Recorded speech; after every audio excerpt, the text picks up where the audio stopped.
Hello, everyone.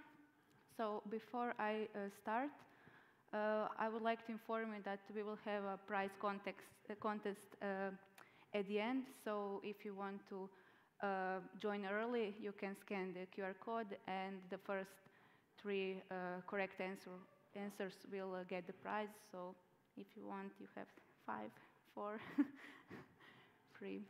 Okay. I'll start by saying some words about this Grupa. So we have more than 35 years of experience working in IT development, integration, business analysis, and project management. We have 3 companies that are based in Croatia, Slovenia, and UK, and we primarily focus on financial, telco, healthcare sectors worldwide. So let's go through the agenda. So the title of this presentation is How Does This AI Speak? So I will tell you how does this AI speak, and speak throughout 3 main aspects of our lives. Those are health, fun, friends and family category, and work. So I will answer the questions: why does this AI interact with infants? How do Vineyards interact with this AI? And what is this AI official language? Okay, let's start with the health category and our first project. It's called SEND. SEND is a system for early neurological deviation detection. It automatically assesses the quality of general movements at infants. And why would we want to do that? So in the first year of child lives, there are 3 main categories of movements. And we are looking at the fidgeting period that is where the child is 2 to 3 months old.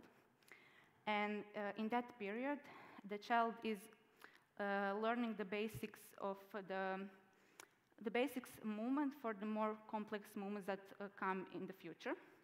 And we want to see as much variety in those movements as possible. So through time and through space, we want to see more different types of movements. If the movements are always the same, if they are constantly repeating, that is one of the major characteristics that the child may have experienced some neural damage in the future and will have some motor disabilities. Okay, that is like the method. And the AI solution we provided was this. So the input data is a video of the child fidgeting. The first step we did is we posed estimated 50 key points on the child's body. And with those key points, we created a composite map that is a representation of a child's movements through time and space. And the more color in the picture, that is showing us that the child has used all the space for the movements, and that those movements are like complex and that they vary. So the composite map of a child who has some neurological deviation, it has a lot of black pixels and a small amount of like pixels in color.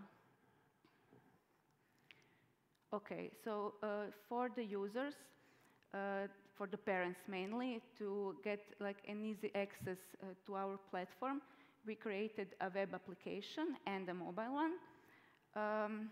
The main purpose is for the parents to navigate through the site and to communicate with the doctors. So like a parent would upload a video, at least 3 videos of his child fidgeting, and when the video is uploaded, we would process the video. 2 medical professionals would would assess the video, and they would give their recommendation with AI also. And then when the 2 doctors and 1 AI give their assessment, the doctor will communicate their findings in a form of report to the parent, and the parent will receive a report with some next steps if there are any. Okay, so let's go to our results of last year. So mainly we have focused on improving this NPV, this negative predictive value. So this value is telling us that we want to minimize falsely assessing children with abnormal movements as normal movements. So when we say that this child is healthy, this child is with 91 or 95% accuracy really healthy. So the doctor could focus on those children who need additional care. So that's why we have focused on this metric primarily. Okay, so we in this group, not only do we take care of our children and our children's health, but we also take care of our vineyards. Why? Well, to improve the quality of wine, to get better wine. So in order to have better wine in these climate changing days, we need to have some sort of vineyard angel. That's why we build our own platform for that. The platform first use is smart viticulture. So we want to optimize the use of resources, fertilizers, and fuel. And all of that in real time. So we can, in real time, assess the state of the vineyard and give some instructions to the wine grower on how to improve the quality of their vineyard. Okay, so how are we doing that? So we use multispectral drone camera, and we take a picture of the vineyard. That picture is being uploaded to our platform, and when it's being uploaded in our platform, then we, of course, process it. Okay, first things first, what do we do? First thing we do, we use a semantic model to extract the places where the rows of the vineyard are located. So this is a close-up. Okay, and then using the same semantic model, we are finding where the gaps are located. Okay, after when we know where the rows and the gaps are located, we, based on those pixels, those area, we calculate the NDVI index.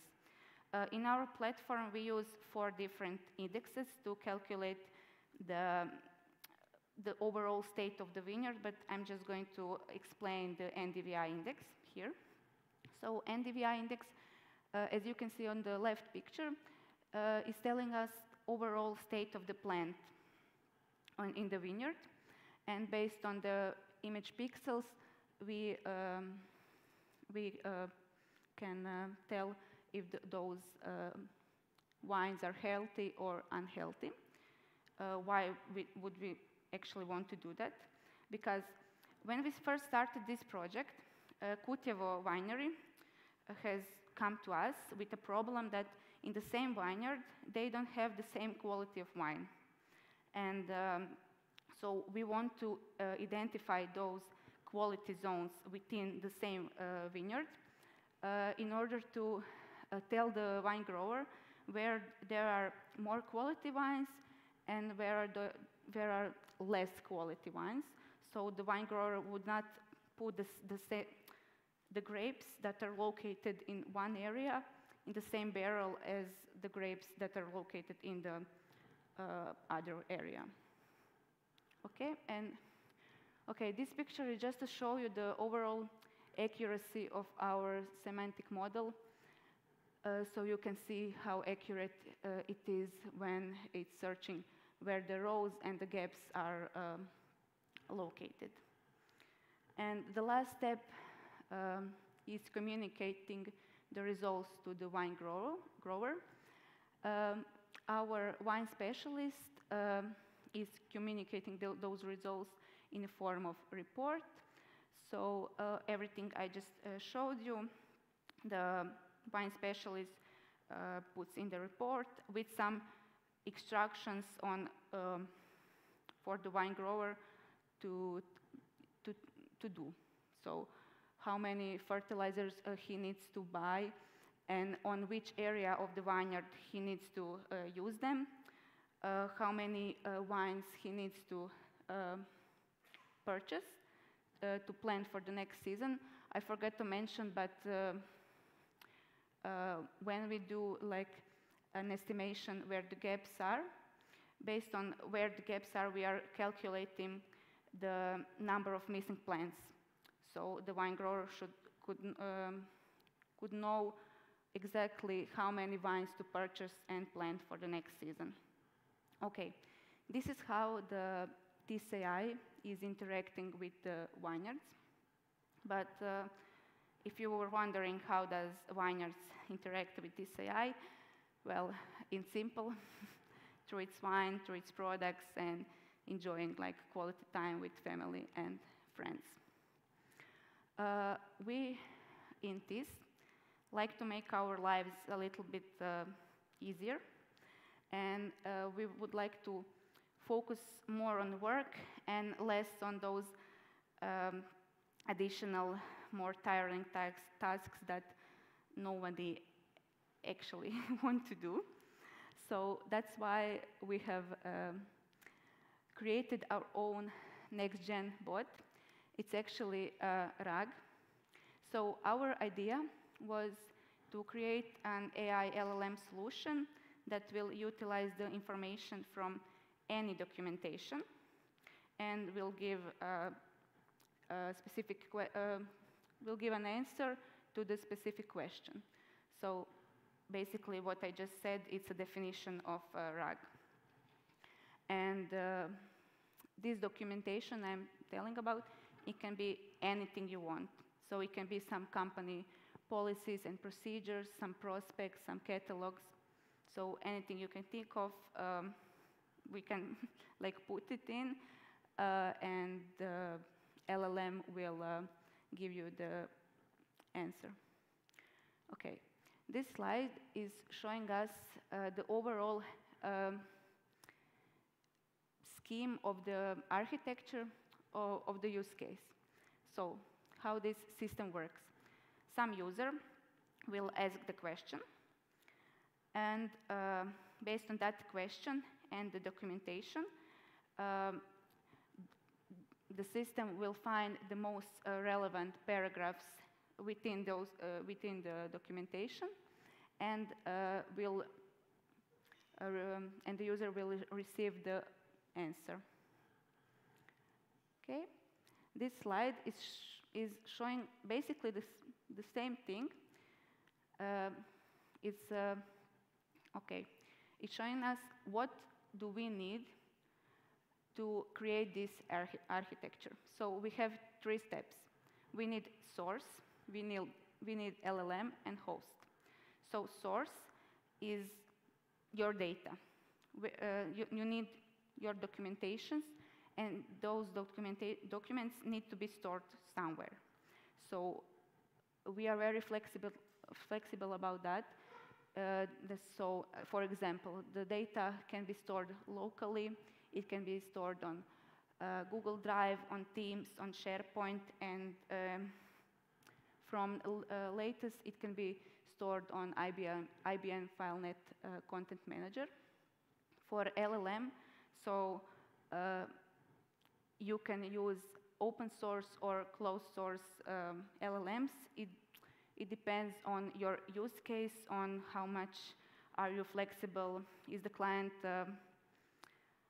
does the client have access to like internet and so on? Or does the client want this LLM to run on-prem, or is it possible to connect with a closed source LLM via API that's hosted online? And the third step is, so we need a host, we need somewhere to host those models, and these are some of the examples we were working with. So we can host all of this on-prem, on Azure, on Google Cloud, or on IBM watsonx. Okay, let's go to like first use case. So we've firstly tried this internally in our company using the HR documents that were stored in our SharePoint. And this is how like the user interface was looking like. This first HR bot was hosted locally, and we kind of stepped up our game when we hosted the same chatbot, but on Azure. The idea of hosting it to Azure was primarily from like security reasons, for security reasons. So when we host this chatbot on Azure, we have achieved multi-factor authentication, and we have reached some level of higher level of security. So anyone from our company with a Microsoft account could go to the website and use their ID to log in to the chat, and the chat will communicate with the documents that this exact person has on their SharePoint. So every customer or every member of our company has their own individual set of documents which he or she is communicating with the chatbot. And every answer that chatbot gives to the user comes with like a citation or with some additional information to the user on which document did the chatbot get the information to answer the question from, and on which page or on which paragraph did the information related to the question, and then the answer, where is it located in the document. The other more like generic use case is called like smart manual. So imagine if a company has a lot of products, or a lot of products, okay. And their call center or their like service line is constantly occupied with some calls, and if it's if their like service center is always occupied with some customer requests, this is the solution for it. So this chatbot would be how we imagine it on the company's website, and every user could go to the company website, and the cool thing about this is working like 24/7, and the user would type some information regarding the products or regarding like how to install the product, or if the user is maybe dwelling about buying one or the other product. So the user could inform himself about those products, and he could inform himself by himself. So he would not need to call the customer service and wait for, I don't know, half an hour to get in touch with them. Okay, so this is our latest project. I won't be talking about this project today, but if you are interested, you can go to our company's YouTube page and see. It's a really cool project where we try to prevent sudden infant death syndrome using GenAI. So if you were listening to the talks of my colleagues earlier, you could have heard that we need to utilize GenAI for something good and to use the knowledge that GenAI has for some special tasks, and that's exactly what we did here. Okay, that would be all for me today. I am again reminding you that there is a price context. You can feel free to scan the QR code. I will resume at this slide. So if you have any questions, I'm here to answer. And that's all. Are there any questions?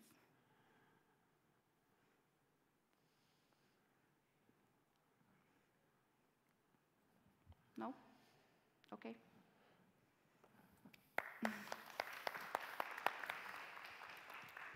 Okay, so I will just show you the answers we were looking for. Okay. So with SAND, we are using CNN. With Vineyard Angel, we are using semantic models. And with our bot, we are using some LLMs.